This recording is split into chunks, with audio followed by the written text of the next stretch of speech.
Welcome back to my channel. I'm Conor Palendat, Realtor with Palendat Associates. As always, all of my contact info is located in the description below. I would love to connect with you about all things real estate. Today's video is all about mastering the art of real estate negotiation. Whether you're buying or selling, represented by an agent or not, or hey, maybe you are an agent, these tips are going to make sure when it comes time to negotiate, you can flip on that autopilot switch and cruise to victory. Thanks for joining me, and let's begin.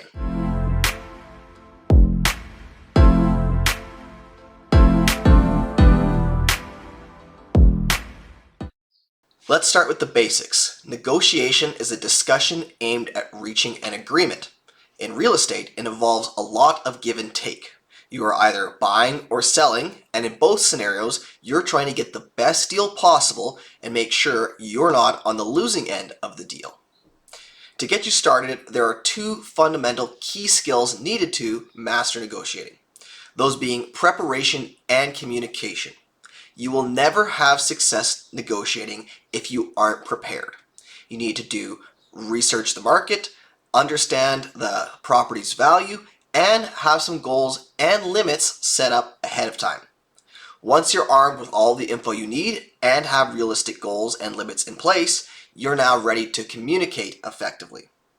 It's going to be important to be clear and concise when negotiating. And you're going to have to actively listen to the opposition party to figure out what they are trying to get out of this deal. If you can correctly identify what's important to the other party, you know what areas you can try to influence them on.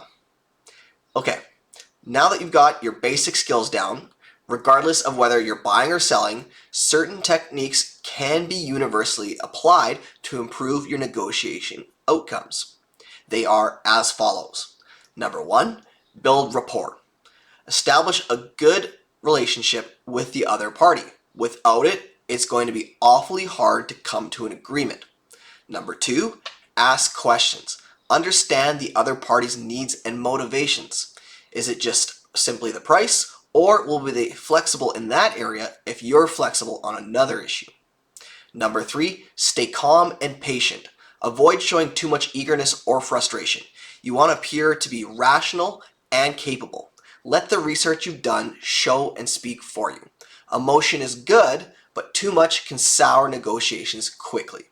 Number four, sometimes saying nothing is the best. By saying nothing, it can put pressure on the other party to fill the gap or keep the ball rolling, potentially leading to an advantage on your end. And number five, know when to walk away. Be prepared to walk away if the deal doesn't meet your criteria. There comes a point where things just aren't going to work out. It's best to figure that out as soon as possible and work on finding a new perfect fit. Okay, so with the basic skills and techniques established, let's take a look at some tips for those that are buyers and those that are sellers. Starting with the buyers. Here are 4 keys to negotiating on your next home.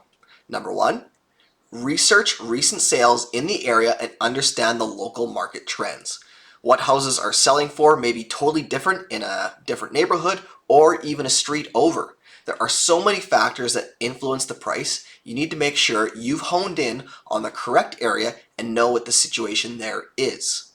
Number two, start low but reasonable. Make an initial offer below the asking price, but not too low to offend the seller. You generally don't want to hit your absolute limit on price right off the bat, especially if the property is overpriced. Now, it's absolutely tougher to do this in a hot market, but we'll touch on that in a bit. Number three, highlight or emphasize your strengths as a buyer. Example being pre-approved for a mortgage, flexible on a closing date, etc. If you're competing with many people in the same market who are probably in a similar position as you have to make sure it's known that you're the sure bet and make yourself stand out from the rest. Number four, know what you're willing to concede on, like minor repairs or slight price adjustments. At the end of the day, the seller is going to take the best deal for them.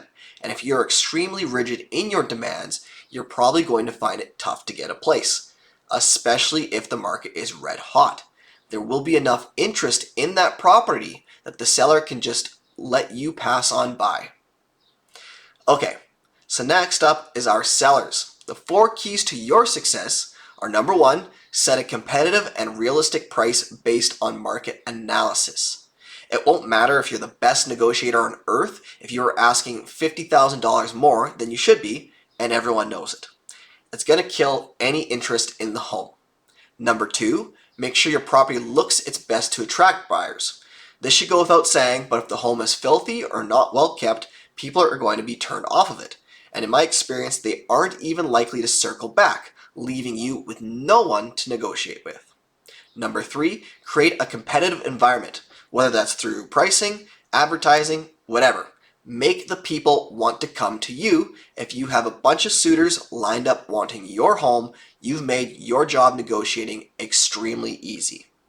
Number 4, be prepared to negotiate and make counteroffers. You're not always going to be able to predict buyer behavior or what they value in a property. So sometimes people aren't looking at your home the same way that you do. So just because someone gives you a low offer right away, don't get combative. Be firm and concise in your counteroffer or lack thereof and go from there. To wrap things up, mastering real estate negotiation is all about preparation, communication, and strategy. Whether you're buying or selling, these skills can help you achieve the best possible outcomes.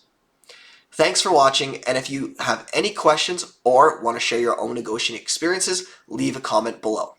Don't forget to like, subscribe, and look for my contact and social media information in the description below. And most importantly of all, have a great rest of the week.